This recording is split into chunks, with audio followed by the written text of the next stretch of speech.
Part 2 है। हमने first वाले पार्ट में हमने पढ़ लिया था। आज हम स्टार्ट करेंगे गृह स्थापना से। मतलब क्या है कि हमारी जो गृह स्थापना होती थी हड़प्पा सभ्यता की, वो कैसे एक चलिए, मोहनजोदाड़ो का जो निचला शहर था वो आवासनीय भवन था, ये हमने देख लिया। उनके आगे क्या होता था, उनके आगे मतलब आंगन होता था एक, और उनके चारों तरफ कमरे बने हुए होते थे। आंगन खाना बनाने, आंगन जो होता था उसका यूज़ क्यों करते थे, हमने गांव वगैरह में भी देखा होगा कि क्या होता था, बीच में बहुत बड़ा आंगन होता है और चारों तरफ से कमरे बने हुए रहते हैं। वहाँ पे बहुत सारे लोग कटाई बुनाई खाना वगैरह ये सारी चीज़ों को मुख्य केंद्र माना जाता था। वैसा ही हड़प्पा सभ्यता का भी ये वाला पॉइंट बहुत इंपॉर्टेंट है।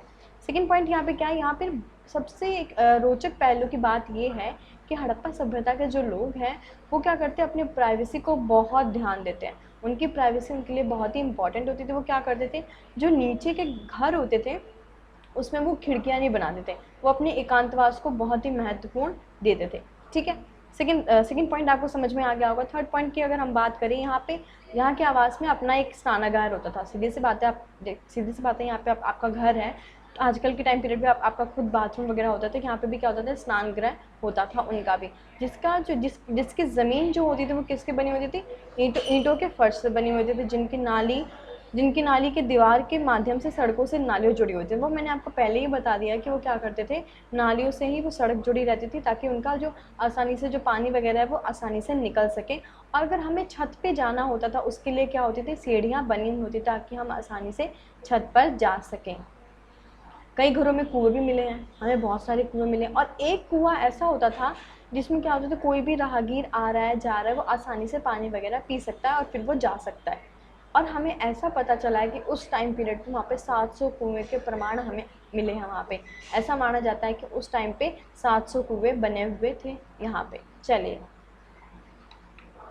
सामाजिक भिन्नताओं का अवलोकन। अगर हम बात करें, समाज में दो प्रकार के लोग होते हैं, एक अमीर एक गरीब, दो होते हैं, लेकिन एक मीडियम मध्य वर्ग के भी लोग होते हैं। यहाँ पे सिर्फ हम दो वर्ग के बारे में देखते हैं, एक क्या, अमीर और एक गरीब। सीधी सी बात है। अब हम बात करें अमीर और गरीब, दोनों के रहने का तरीका तो अलग ही होगा ना। अमीर कुछ महंगी महंगी चीज़ों का इस्तेमाल करता होगा और जो गरीब होता था वो ज़्यादा महंगी चीज़ें नहीं खरीदता होगा, कुछ सस्ती चीज़ें ही खरीदता होगा या कुछ ऐसी चीज़ों को यूज़ करता होगा जो आसानी से मिल जाती होंगी। वैसे ही हमें यहाँ पे देखना है, अगर हमें ये बात करना है कि यहाँ के जो हड़प्पा सभ्यता के जो लोग होते थे वो अंतिम संस्कार किस प्रकार से किया करते थे, ये हमें पढ़ना है। अगर हम बात करें आगे जो कब्र वगैरह होते थे उनकी बनावट कैसी होती थी। अगर हम कब्र की बनावट की बात करें तो ये क्या करते थे, कब्र के अंदर सबको दफनाते थे, ये काम करते थे। सबके मतलब जो एक तरीके से कब्र का तरीका होता था वो भिन्न होता था, बिल्कुल अलग होता था।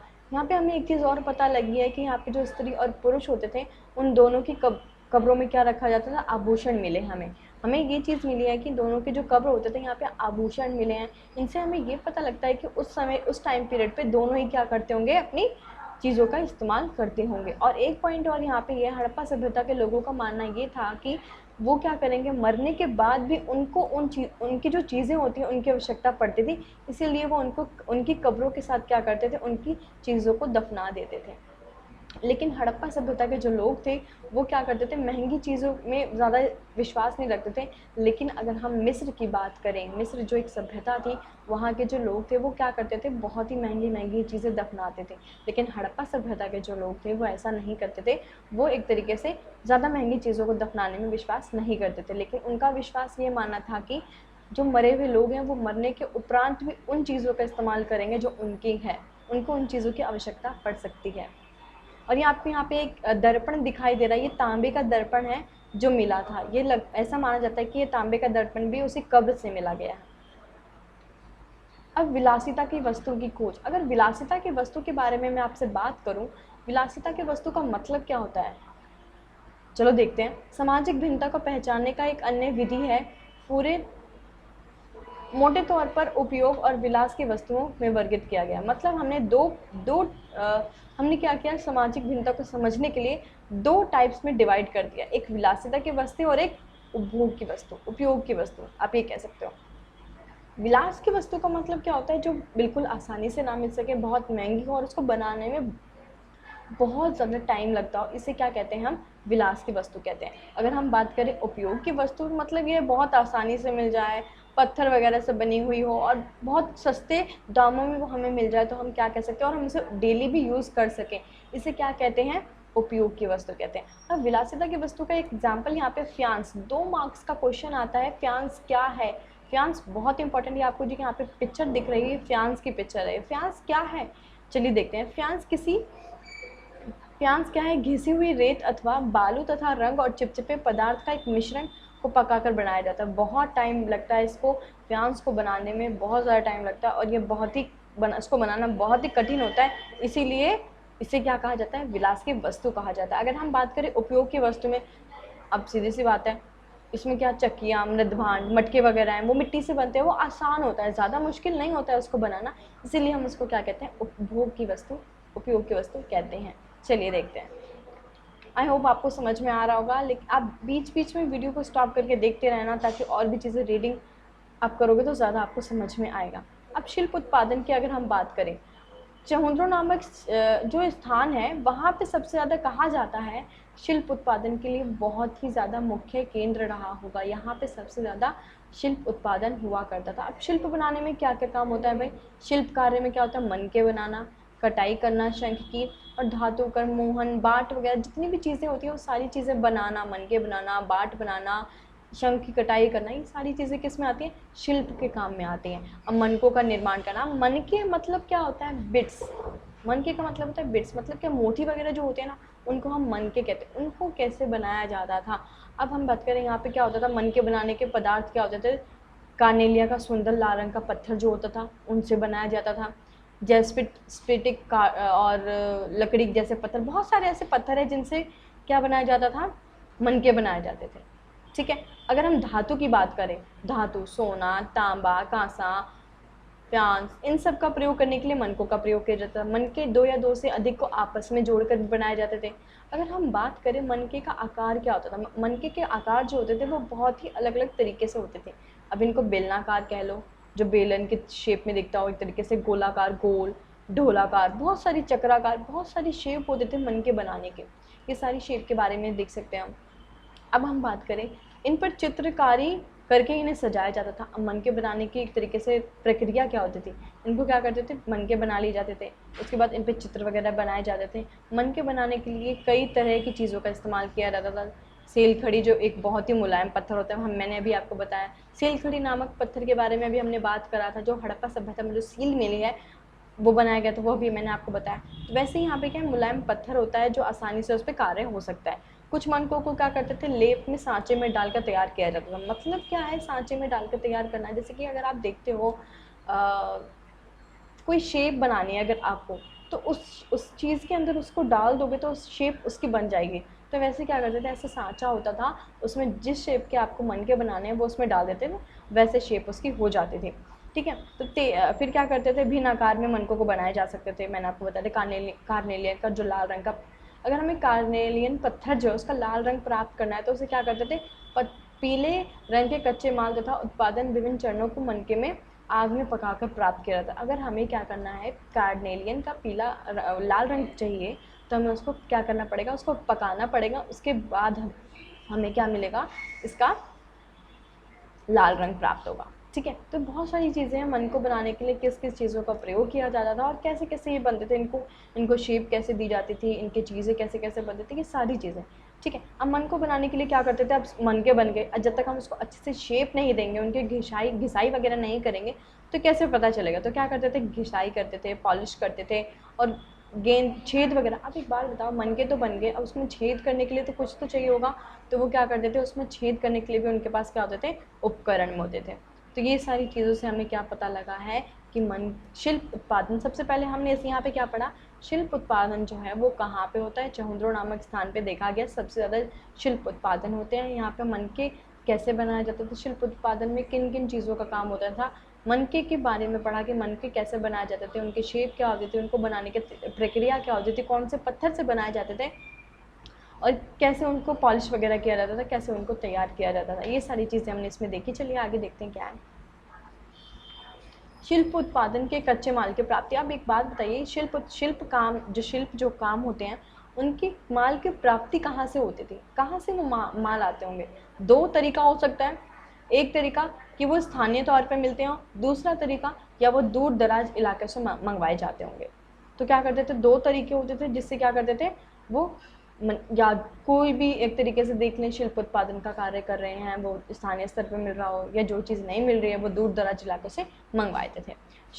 सिर्फ उत्पादन के लिए कई प्रकार के कच्चे माल का इस्तेमाल होता था। सीधी सी बात है, अगर हम शिल्प उत्पादन करेंगे तो उसके लिए बहुत सारे कच्चे माल का यूज़ होता होगा। कुछ पदार्थ स्थानीय स्तर पर मिल जाते थे जैसे कि मिट्टी, अगर हम कुछ दूर से मंगवाए जैसे कि पत्थर, धातु, बहुत अलग अलग तरीके से धातु होते हैं, पत्थर होते हैं, ये सारी चीज़ें अगर हमें किसी दूर दराज से मंगवाना है तो हमें क्या करना होता था, दूर जाके लेके आना होता था। किस चीज़ के लिए? शिल्प उत्पादन के लिए। उपमहाद्वीप तथा उसके आगे से आने वाला माल। अब एक बात बताइए, सिर्फ अगर हमें जितने भी जो हमें एक तरीके से हम देखें, जितने भी पत्थर हमें धातु हो गए, पत्थर हो गए, वो सारी चीज़ें कहीं ना कहीं से तो आती होंगी ना। तो बहुत सारी उपमहाद्वीप बहुत जगह से आते थे। हड़प्पावासी शिल्प उत्पादन हेतु माल प्राप्त करने के कई तरीके अपनाते थे, बहुत सारे तरीके थे। क्या करते थे, जगेश्वर, बालाकोट से शंख मिलते थे उनको, अफगानिस्तान शोधगई से नीले रंग का लाजवद मिलता था। बहुत सारे, देखो यहाँ पे लिखा है लोथल से कार्नेलिया का पत्थर मिल जाता था। सेल खड़ी नामक जो पत्थर था वो राजस्थान और गुजरात से मिल जाता था। राजस्थान में तांबा मिल जाता था और भारत से सोना मिल जाता था। ये सारी चीज़, मतलब कि कहाँ से कौन सी चीज़ें हमें मिल जाती थी, वो क्या करते थे, वो वहाँ से उन चीज़ों का मंगवा के अपना शिल्प उत्पादन करते थे। आप सब ध्यान से पढ़ना, देख लीजिए। सुदूर क्षेत्रों से संपर्क। अब यहाँ पे हमें पता चला कि सुदूर के जो क्षेत्र होते थे वहाँ से भी क्या था, हड़प्पा सभ्यता का संपर्क था। कैसे हम कह सकते हैं कि हड़प्पा सभ्यता का संपर्क जो था वो सुदूर के क्षेत्रों तक था? अब यहाँ पे ये आपको चित्र दिख रहा होगा, जार है, इस पे जो है ये काले रंग की मिट्टी की परत चढ़ी हुई है जो ओमान से हमें मिला है। कहाँ से मिला है? ये मर्दवान है, ये एक जार सा है, इसमें क्या है, काले रंग की मिट्टी की परत जमी हुई, वो परत चढ़ाई गई है, और ये हमें कहाँ से मिला? ओमान से मिला हुआ है। अब इसमें जो एक तरीके से हम ये क्या करें, इसमें हम बात करें, इसमें जो केमिकल है, निकल नाम का केमिकल, वो भी यहाँ पे मिला, और हड़प्पाई पुरावस्तु दोनों में निकल नाम के अंश मिले। तो इनसे क्या पता लगता है? व्यापार के बारे में पता चलता है। ओमान में जो चीज़ मिली वो भी हड़प्पा में मिली, तो हम भी अनुमान लगा सकते हैं ना कि यहाँ पे व्यापार वगैरह होता होगा। तो यही चीज़ें हैं, चलिए देखते हैं। अब मोहरे और मुद्रांकन, ये भी बहुत इंपॉर्टेंट पॉइंट है। मोहरे और मुद्रांकन। मोहर, अगर हम बात करें क्या होता था, ये जो मोहर वगैरह का यूज़ कैसे और कहाँ किया जाता था। अगर हम उदाहरण के तौर पे मोहर की बात करें तो क्या करते थे, अगर एक स्थान से आपको दूसरे स्थान तक भेजा गया या आपको सामान लेके जा रहे हैं तो उस पर क्या करते थे, देखिए यहाँ पे लिखा है, ऊपर रस्सी से बांधा गया एक तरीके से गांठ बांध के क्या करते थे, थोड़ी गीली मिट्टी जमा कर, एक या मतलब क्या था, अगर कोई बोरा में सामान लेके जाने, कोई बोरा है उसमें क्या करते थे, गीली मिट्टी की परत चढ़ा देते थे। उस पर क्या करते थे, जो मुहर होते थे उसको दबाया जाता था जिससे मिट्टी जो थी वो मुहर के ऊपर छप जाती थी। छप जाने के बाद आपको आसानी से समझ आ जाएगा, अगर किसी ने आपके सामान के साथ छेड़खानी करी है तो आपको पता चल जाएगा क्योंकि वो हट जाएगी परत। लेकिन अगर आपका सामान सुरक्षित है तो वो बिल्कुल वैसा का वैसा ही रहेगा। इससे ये दो चीज़ का पता लगता है कि ये कहाँ से सामान आया है, और एक ये भी पता चलता है कि आपका सामान कहाँ तक जा रहा है। ये सारी चीज़ें आपको पता चल जाती है। मोहरों का इस्तेमाल यही किया जाता था, इसीलिए किया जाता था कि पता चल सके आपका सामान जो है सुरक्षित है या नहीं है और कहाँ से आ रहा है। अब एक रहस्यमयी लिपि की हम बात करें, रहस्यमयी लिपि की अगर हम बात करें तो ये बहुत ही इम्पॉर्टेंट टॉपिक है। हड़प्पा सभ्यता का मैंने आपको बताया कि हड़प्पा सभ्यता की जो लिपि है उसको आज तक पढ़ा नहीं गया है, क्योंकि पता नहीं उनके अक्षर जो होते थे वो इतिहासकार समझ नहीं पाए हैं कि क्या लिखा हुआ है। अगर हम बात करें इनकी संख्या की बात करें तो 375 से लेकर 400 तक इनकी संख्या थी लिपि की, और ये क्या दाएं से बाएं की तरफ लिखी जाती थी। हड़प्पा लिपि रहस्यमयी क्यों कहा जाता है, रहस्यमयी क्यों कहा कहने का कारण यही है, इस लिपि को आज तक पढ़ा नहीं गया है। यहाँ भिन्न प्रकार की वस्तुओं को देखते हैं जिनमें लिखावट मिली है। लिपि को लिखी हुई चित्रों में बहुत सारे चित्र यहाँ पे चित्रों से समझा जाता है।